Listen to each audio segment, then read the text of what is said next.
नमस्कार साथियों, आज देश जी के ट्रिक में आप सभी का स्वागत है। दोस्तों, इस वीडियो में मैं आपके रेलवे आरपीएफ कांस्टेबल एग्जाम्स के लिए जीके जीएस का टॉप 50 महत्वपूर्ण प्रश्नों को कराने वाला हूं, जो कि आपके एग्जाम्स के लिए काफी ज्यादा महत्वपूर्ण रहने वाला है।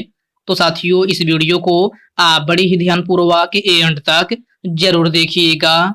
तो साथियों, आज का पहला प्रश्न है, दशई और तिहार भारत के किस पड़ोसी देश के लोकप्रिय त्योहार है? ऑप्शन है श्रीलंका, नेपाल, पाकिस्तान और ऑप्शन डी है बांग्लादेश है। तो साथियों, दशई और तिहार जो है आपका नेपाल देश का लोकप्रिय त्योहार है। राइट आंसर ऑप्शन बी हो जाएगा, नेपाल है। नेक्स्ट क्वेश्चन है, अलुना कागुइनी निम्नलिखित में से किस नृत्य शैली से संबंधित हैं? इसका ऑप्शन है कथक, सत्रिय, मोहिनीअट्टम या फिर ऑप्शन डी है मणिपुरी। तो अलुना कागुइनी जो है आपका मणिपुरी लोक नृत्य शैली से संबंधित है। राइट आंसर ऑप्शन डी हो जाएगा मणिपुरी। आपका नेक्स्ट क्वेश्चन है, संविधान का कौन सा अनुच्छेद संसद और विधानसभाओं द्वारा बनाए गए कानून विषय की वस्तु से संबंधित है? तो संविधान का कौन सा अनुच्छेद है जो संसद और विधानसभाओं द्वारा बनाए गए कानून की विषय वस्तु से संबंधित है? तो यह है आपका अनुच्छेद 246 है। राइट आंसर ऑप्शन ए हो जाएगा, अनुच्छेद 246 है। ओके फ्रेंड्स, इसको आप अच्छे से जरूर याद रखिएगा। साथियों, वीडियो में आगे बढ़ने से पहले आपसे एक छोटी सी रिक्वेस्ट है, अभी तक आप वीडियो को लाइक नहीं किए हैं तो वीडियो को लाइक कर दीजिए। और साथियों, अभी तक आप चैनल को सब्सक्राइब नहीं किए हैं तो प्लीज आपसे रिक्वेस्ट है, आप जो है चैनल को सब्सक्राइब करके बेल आइकन को जरूर प्रेस कर लीजिएगा। चलिए साथियों, बढ़ते हैं नेक्स्ट क्वेश्चन की ओर। नेक्स्ट क्वेश्चन आपसे पूछा गया है, प्रधानमंत्री सुरक्षा बीमा योजना की सदस्यता के लिए कितने आयु वर्ग की पात्रता होती है?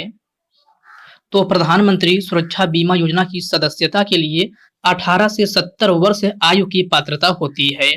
राइट आंसर ऑप्शन ए हो जाएगा, 18 से 70 वर्ष। अगला प्रश्न है, प्रसिद्ध विश्वनाथ ज्योतिर्लिंग मंदिर किस भारतीय राज्य में स्थित है? ऑप्शन है मध्य प्रदेश, तमिलनाडु, उत्तर प्रदेश या फिर गोवा। तो प्रसिद्ध विश्वनाथ ज्योतिर्लिंग मंदिर जो है आपका यह है उत्तर प्रदेश में स्थित है। कहाँ? उत्तर प्रदेश में। प्रश्न नंबर 5 का राइट आंसर ऑप्शन सी हो जाएगा। राष्ट्रीय आरोग्य निधि की स्थापना किस वर्ष में हुई थी? तो राष्ट्रीय आरोग्य निधि की स्थापना किस वर्ष में हुई थी? तो इसकी स्थापना जो है 1997 ईस्वी में हुई थी। कब? 1997 ईस्वी में। प्रश्न नंबर 6 का राइट आंसर ऑप्शन डी हो जाएगा। अटल पेंशन योजना कब शुरू की गई थी? तो सभी प्यारे साथी इसका आंसर बताएंगे कि अटल पेंशन योजना कब शुरू की गई थी। तो यह आपका 2015 में शुरू की गई थी। राइट आंसर ऑप्शन ए हो जाएगा, 2015 में। ओके फ्रेंड्स, क्लियर है। चलिए बढ़ते हैं नेक्स्ट क्वेश्चन की ओर। नेक्स्ट क्वेश्चन आपसे पूछा गया है, गांधी जी किसके सलाह पर भारत के लोगों को जानने के लिए ब्रिटिश भारत में 1 वर्ष तक यात्रा की? तो आपका राइट आंसर ऑप्शन डी हो जाएगा, Gopal Krishna Gokhale. Okay friends, next question है, पानीपत के तृतीय युद्ध के दौरान मुगल सम्राट कौन था? ऑप्शन है अकबर द्वितीय, शाह आलम द्वितीय, बहादुर शाह प्रथम या फिर ऑप्शन डी है बहादुर शाह जफर। तो पानीपत के तृतीय युद्ध के दौरान मुगल सम्राट कौन था? तो यह आपका शाह आलम द्वितीय था। कौन? शाह आलम द्वितीय। प्रश्न नंबर 9 का राइट आंसर ऑप्शन बी हो जाएगा। राजीव गांधी खेल रत्न पुरस्कार का नाम बदलकर मेजर ध्यानचंद खेल रत्न पुरस्कार कब किया गया? 2021 में, 2019 में, 2016 में या फिर 2014 में? तो मेरे प्यारे साथियों, राजीव गांधी खेल रत्न पुरस्कार का नाम बदलकर मेजर ध्यानचंद खेल रत्न पुरस्कार जो है आपका 2021 ईस्वी में किया गया था। राइट आंसर ऑप्शन ए हो जाएगा, 2021 में। ओके फ्रेंड्स, इसको आप अच्छे से जरूर याद रखिएगा। आपका नेक्स्ट क्वेश्चन है, भारतीय मृदा विज्ञान संस्थान केंद्र कहां पर स्थित है? पोरबंदर, भुवनेश्वर, भोपाल या फिर विशाखापट्टनम? तो भारतीय मृदा विज्ञान संस्थान केंद्र जो है आपका यह भोपाल में स्थित है।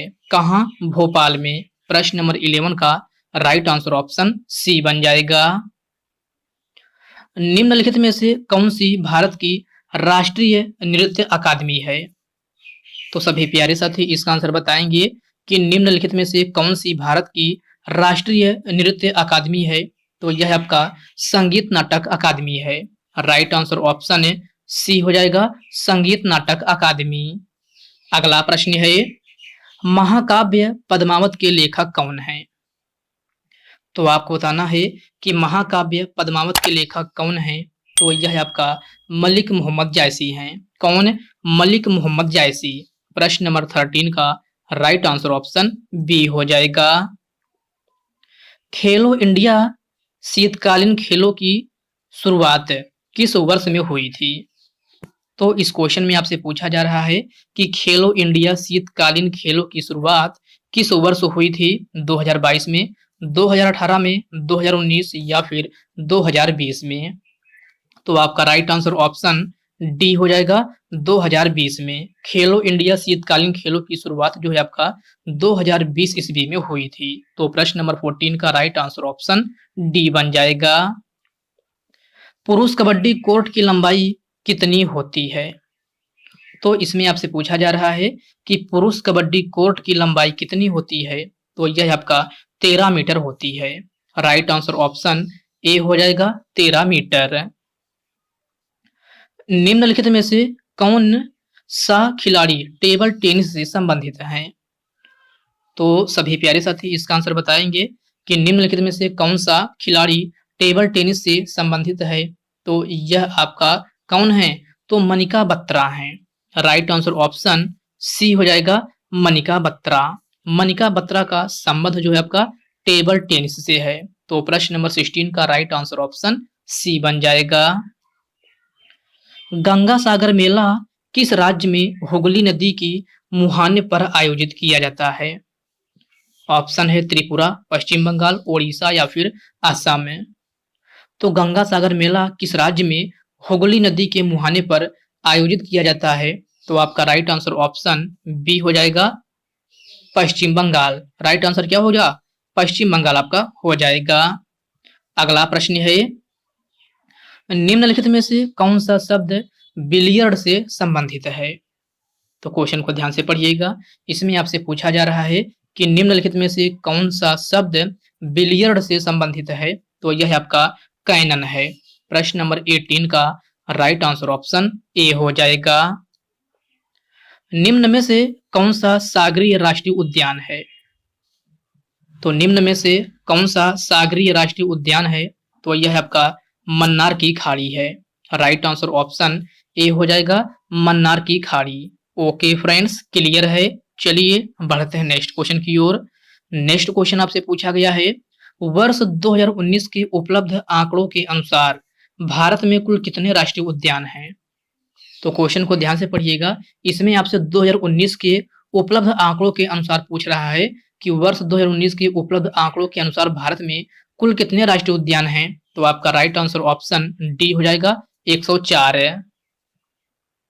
हरित क्रांति किस दशक में हुई थी? 1960, 1970, 1950 या फिर 1980? तो हरित क्रांति किस दशक में हुई थी? तो यह आपका 1960 के दशक में हुई थी। प्रश्न नंबर 21 का राइट आंसर ऑप्शन ए हो जाएगा। द्वितीय गोलमेज सम्मेलन कब हुआ था? 1929 में, 1936 में, 1931 या फिर 1939 में? तो द्वितीय गोलमेज सम्मेलन कब हुआ था? तो यह आपका 1931 ईस्वी में हुआ था। प्रश्न नंबर 22 का राइट आंसर ऑप्शन सी हो जाएगा, 1931 ईस्वी में। डेट पूछा जाए तो याद रखिएगा 7 सितंबर। कब? 7 सितंबर 1931 ईस्वी में जो है आपका द्वितीय गोलमेज सम्मेलन हुआ था। कहाँ हुआ था? तो याद रखिएगा लंदन में हुआ था। अगला प्रश्न है, उपाधियों का अंत संविधान के किस अनुच्छेद के तहत किया गया है? तो उपाधियों का अंत जो है अनुच्छेद 18 के तहत किया गया है। राइट आंसर ऑप्शन ए हो जाएगा, अनुच्छेद 18। उपाधियों की अंत की बात की जाए तो अनुच्छेद 18 है। वही छुआछूत उन्मूलन से संबंधित आपसे पूछा जाता है कि छुआछूत उन्मूलन से संबंधित अनुच्छेद कौन सा है, तो यह आपका अनुच्छेद 17 है, जिसमें अस्पृश्यता के अंत के बारे में बताया गया है। इसे ही जो है छुआछूत, कभी कभी आपसे अस्पृश्यता या फिर छुआछूत कहता है। तो आपका अनुच्छेद कौन सा है, तो यह आपका अनुच्छेद 17 है। और आपसे पूछा जाए विधि के समक्ष समता का अधिकार किस अनुच्छेद में है, तो यह आपका अनुच्छेद 14 में है। किसमें, अनुच्छेद 14 में। और कई बार एग्जाम में प्रश्न पूछा भी गया है कि विधि के समक्ष समता का अधिकार भारतीय संविधान के किस अनुच्छेद में है, तो यह आपका अनुच्छेद 14 में है। और अनुच्छेद 15 में क्या है, तो इसमें लिंग जाति नस्ल के प्रति भेदभाव के बारे में रोक लगाता है। ये आपका किसमें कहा गया है, तो अनुच्छेद 15 में कहा गया है। तो इन पॉइंट को आप अच्छे से जरूर याद रखिएगा। आपका नेक्स्ट क्वेश्चन है, बाघों का प्रमुख रिजर्व सरिस्का किस राज्य में अवस्थित है, तो आपको बताना है कि बाघों का प्रमुख रिजर्व सरिस्का किस राज्य में अवस्थित है। मध्य प्रदेश, आंध्र प्रदेश, राजस्थान या फिर गुजरात। आपका राइट आंसर क्या होगा, राजस्थान हो जाएगा। बाघों का प्रमुख रिजर्व सरिस्का जो है आपका, यह राजस्थान में स्थित है। तो आपका राइट आंसर ऑप्शन सी बन जाएगा। भारत का प्रथम तितली उद्यान कहां पर स्थित है, कोलकाता, बेंगलुरु, जयपुर या फिर इनमें से कोई नहीं।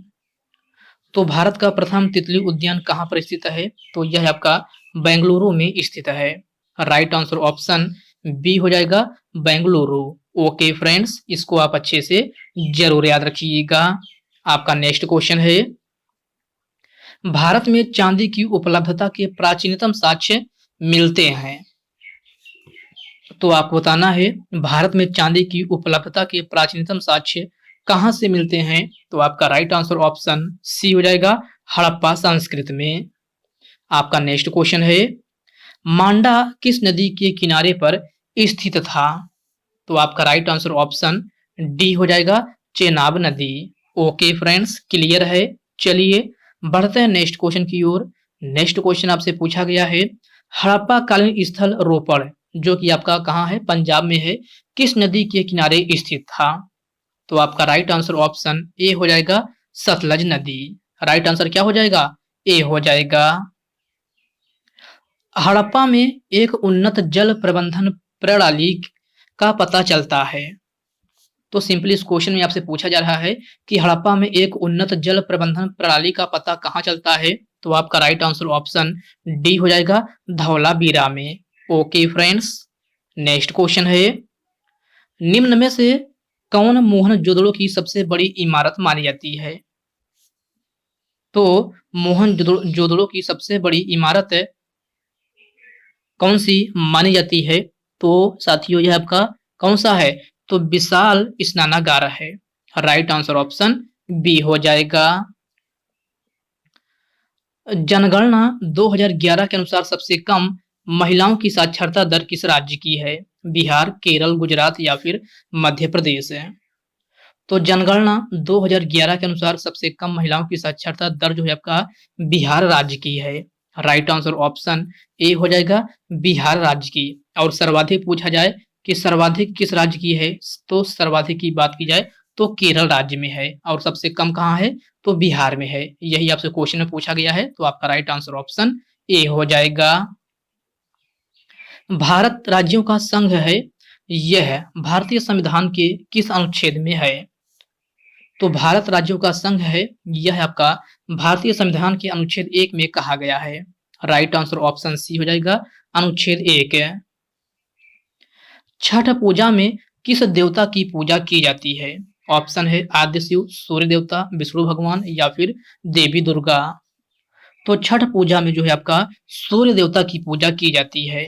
राइट आंसर ऑप्शन बी हो जाएगा, सूर्य देवता। साथियों आपसे एग्जाम में क्वेश्चन पूछा गया था कि छठ पूजा किस राज्य का एक अद्वितीय त्योहार है, तो छठ पूजा आपका बिहार राज्य का एक अद्वितीय त्योहार है, जो कि आपका किस माह में मनाया जाता है, तो यह आपका कार्तिक माह में मनाया जाता है, जिसमें आपका सूर्य भगवान की पूजा की जाती है। डाउन्स घास के मैदान कहां अवस्थित है, ऑप्शन है ऑस्ट्रेलिया में, ब्राजील में, अर्जेंटीना में या फिर ऑप्शन डी है इनमें से कोई नहीं। तो मेरे प्यारे साथियों, डाउन्स घास का मैदान जो है आपका ये है ऑस्ट्रेलिया में अवस्थित है। कहाँ? ऑस्ट्रेलिया में। प्रश्न नंबर 34 का राइट आंसर ऑप्शन ए बन जाएगा। कैंटरबरी घास भूमियां कहाँ पाई जाती है? तो कैंटरबरी घास भूमियां जो है आपका न्यूजीलैंड में पाई जाती है। राइट आंसर ऑप्शन सी हो जाएगा, न्यूजीलैंड में। आपका नेक्स्ट क्वेश्चन है, फ्लाइंग सिख के नाम से किसको जाना जाता है? तो सभी प्यारे साथी इसका आंसर बताएंगे कि फ्लाइंग सिख के नाम से किसको जाना जाता है। तो आपका राइट आंसर ऑप्शन ए हो जाएगा, मिल्खा सिंह को। मिल्खा सिंह को जो है आपका फ्लाइंग सिख के नाम से जाना जाता है। तो आपका राइट आंसर क्या हो जाएगा? ए हो जाएगा। निम्नलिखित में से हर्षवर्धन के दरबारी कवि कौन थे? ऑप्शन है अकबर, कौटिल्य, नारायण पंडित या फिर बाणभट्ट। तो हर्षवर्धन के दरबारी कवि जो थे यह आपका कौन थे? तो बाणभट्ट थे। प्रश्न नंबर 37 का राइट आंसर ऑप्शन डी हो जाएगा। असम का सत्रिया नृत्य निम्नलिखित में से किस आंदोलन से संबंधित है? तो क्वेश्चन को ध्यान से पढ़िएगा। इसमें आपसे पूछा जा रहा है कि असम का सत्रिया नृत्य निम्नलिखित में से किस आंदोलन से संबंधित है? तो यह आपका भक्ति आंदोलन से संबंधित है। राइट आंसर ऑप्शन बी हो जाएगा, भक्ति आंदोलन। ओके फ्रेंड्स, इसको आप अच्छे से जरूर याद रखिएगा। आपका नेक्स्ट क्वेश्चन है, विश्व के कुल भूभाग के लगभग कितने भाग पर घास भूमियों का विस्तार पाया जाता है? तो इस क्वेश्चन में आपसे पूछा जा रहा है कि विश्व के कुल भूभाग के लगभग कितने भाग पर घास भूमियों का विस्तार पाया जाता है? तो आपका राइट आंसर ऑप्शन डी हो जाएगा, 1/5 भाग। पंपास एवं स्टेपीज घास के मैदान निम्न में से किस श्रेणी में आते हैं? तो क्वेश्चन को ध्यान से पढ़िएगा। इसमें आपसे पूछा जा रहा है कि पंपास एवं स्टेपीज घास के मैदान किस श्रेणी में आते हैं? तो साथियों, यह आपका मध्य अक्षांशीय घास भूमियों के श्रेणी में आते हैं। राइट आंसर ऑप्शन बी हो जाएगा, मध्य अक्षांशीय घास भूमियां। ओके फ्रेंड्स, क्लियर है। चलिए बढ़ते हैं नेक्स्ट क्वेश्चन की ओर। नेक्स्ट क्वेश्चन आपसे पूछा गया है, भारत रत्न सम्मान प्राप्त करने वाली पहली महिला है। तो भारत रत्न सम्मान प्राप्त करने वाली पहली महिला कौन है? तो यह आपका इंदिरा गांधी है। राइट आंसर ऑप्शन ए हो जाएगा, इंदिरा गांधी। भारत रत्न का सम्मान पाने वाला खेलों का प्रथम व्यक्ति है। तो भारत रत्न सम्मान पाने वाले खेलों का प्रथम व्यक्ति कौन है? तो यह आपका सचिन तेंदुलकर है। राइट आंसर ऑप्शन बी हो जाएगा, सचिन तेंदुलकर। मिस यूनिवर्स का खिताब जीतने वाली पहली भारतीय महिला कौन थी? तो सभी प्यारे साथी इसका आंसर बताएंगे कि मिस यूनिवर्स का खिताब जीतने वाली पहली भारतीय महिला कौन थी? तो यह आपका सुष्मिता सेन थी। कौन? सुष्मिता सेन। प्रश्न नंबर 43 का राइट आंसर ऑप्शन बी हो जाएगा। वर्ष 2011 के जनगणना के अनुसार जनसंख्या की दृष्टि से भारत में दूसरे स्थान पर कौन सा राज्य है? तो इस क्वेश्चन में आपसे पूछा जा रहा है कि वर्ष 2011 के जनगणना के अनुसार जनसंख्या की दृष्टि से भारत में दूसरे स्थान पर कौन सा राज्य है? तो यह आपका महाराष्ट्र है। राइट आंसर ऑप्शन सी हो जाएगा, महाराष्ट्र। और साथियों, जनगणना 2011 के अनुसार जनसंख्या की दृष्टि से भारत में पहले स्थान पर कौन सा राज्य है? दूसरे स्थान पर तो महाराष्ट्र है, लेकिन प्रथम स्थान पर आपका कौन सा राज्य है? तो यह आपका उत्तर प्रदेश है। वही तीसरे स्थान की बात की जाए तो तीसरे स्थान पर कौन सा राज्य है? तो यह आपका बिहार राज्य है। कभी कभी आपसे इसमें जो है सीक्वेंस लगाने का भी पूछ लिया जाता है कि तीन सबसे बड़े राज्य कौन से हैं जनसंख्या के आकार से। तो इनको आप अच्छे से जरूर याद रखिएगा। पहला स्थान पर उत्तर प्रदेश, दूसरे स्थान पर महाराष्ट्र और तीसरे स्थान पर जो है आपका बिहार राज्य है। तो इन पॉइंट को आप अच्छे से जरूर याद रखिएगा। आपका नेक्स्ट क्वेश्चन है, जनसंख्या की दृष्टि से भारत का सबसे बड़ा केंद्र शासित प्रदेश कौन सा है? लक्षद्वीप, दिल्ली, पुदुचेरी या फिर चंडीगढ़ है? तो आपका राइट आंसर जो है बी हो जाएगा, दिल्ली। जनसंख्या की दृष्टि से भारत का सबसे बड़ा यूटी अर्थात केंद्र शासित प्रदेश जो है आपका दिल्ली है। तो आपका राइट आंसर ऑप्शन बी हो जाएगा। भारत रत्न से विभूषित प्रथम विदेशी हैं। तो भारत रत्न पुरस्कार से सम्मानित प्रथम विदेशी कौन है? तो यह आपका खान अब्दुल गफ्फार खान है। प्रश्न नंबर 46 का राइट आंसर ऑप्शन ए हो जाएगा, Khan Abdul Ghaffar Khan. Okay friends, clear है। चलिए बढ़ते हैं नेक्स्ट क्वेश्चन की ओर। नेक्स्ट क्वेश्चन आपसे पूछा गया है, निम्न में से कौन है भारत का सर्वोच्च नागरिक पुरस्कार है? तो भारत का सर्वोच्च नागरिक पुरस्कार कौन सा है? तो यह आपका भारत रत्न है। राइट आंसर ऑप्शन बी हो जाएगा, भारत रत्न। निम्नलिखित में से भारत रत्न पाने वाले पहली संगीतकार कौन थी? तो इसमें आपसे पूछा जा रहा है कि निम्नलिखित में से भारत रत्न पाने वाली पहली संगीतकार कौन थी? तो यह आपका एम.एस. सुब्बालक्ष्मी है। राइट आंसर ऑप्शन डी हो जाएगा, एम.एस. सुब्बालक्ष्मी। जनसंख्या की दृष्टि से भारत के सबसे बड़े 3 राज्य का सही क्रम है। तो अभी पिछले क्वेश्चन मैंने आपको बताया था कि जनसंख्या की दृष्टि से भारत के सबसे बड़े 3 राज्य का सही क्रम क्या है? तो पहले स्थान पर आपका कौन सा है? उत्तर प्रदेश है। दूसरे स्थान पर महाराष्ट्र है और तीसरे स्थान पर आपका बिहार है। तो आपका राइट आंसर क्या हो जाएगा? ए हो जाएगा, उत्तर प्रदेश, महाराष्ट्र और बिहार। तो प्रश्न नंबर 49 का राइट आंसर ऑप्शन ए हो जाएगा। जनसंख्या की दृष्टि से भारत के सबसे बड़े 3 राज्य जो है आपका उत्तर प्रदेश, महाराष्ट्र और बिहार है।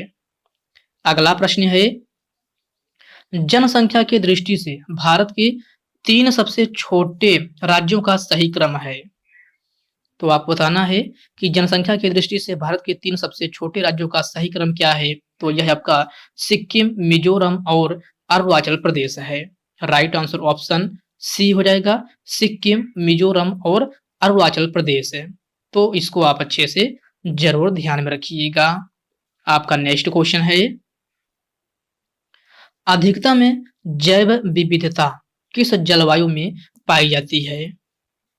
तो इस क्वेश्चन में आपसे पूछा जा रहा है कि अधिकतम जैव विविधता जो है आपका किस जलवायु में पाई जाती है? ऑप्शन दिया गया है टुंड्रा जलवायु, विषुवतीय जलवायु, मानसून जलवायु या फिर ऑप्शन डी है इनमें से कोई नहीं। तो मेरे प्यारे साथियों, अधिकतम जैव विविधता जो है आपका विषुवतीय जलवायु में पाई जाती है। किसमें? विषुवतीय जलवायु में। आपका प्रश्न नंबर 51 का राइट आंसर ऑप्शन बी हो जाएगा। अगला प्रश्न है, टेलीफोन का आविष्कार किसने किया था? तो आपको बताना है कि टेलीफोन का आविष्कार किसने किया था। ऑप्शन है मैकिनले, अलेक्जेंडर ग्राहम बेल, मैके या फिर रोस्टर है। तो मेरे प्यारे साथियों, टेलीफोन का आविष्कार जो है आपका अलेक्जेंडर ग्राहम बेल ने की थी। राइट आंसर ऑप्शन बी हो जाएगा, Alexander Graham Bell. Okay friends, इसको आप अच्छे से जरूर याद रखिएगा। साथियों, आज की इस वीडियो में बस इतने ही प्रश्न। तो साथियों, यह वीडियो आपको कैसी लगी आप कमेंट बॉक्स में कमेंट करके अपना फीडबैक जरूर दीजिएगा। और साथियों, यह वीडियो आपके लिए थोड़ा भी हेल्पफुल लगा हो तो इस वीडियो को लाइक कर दीजिए, अपने साथियों के साथ शेयर कीजिए। फ्रेंड्स, अभी तक आप चैनल को सब्सक्राइब नहीं किए हैं तो प्लीज आपसे रिक्वेस्ट है, आप जो है चैनल को सब्सक्राइब करके बेल आइकन को जरूर से जरूर प्रेस कर लीजिएगा। तो चलिए साथियों, इसी के साथ मिलते हैं किसी नेक्स्ट वीडियो में। तब तक के लिए जय हिंद दोस्तों।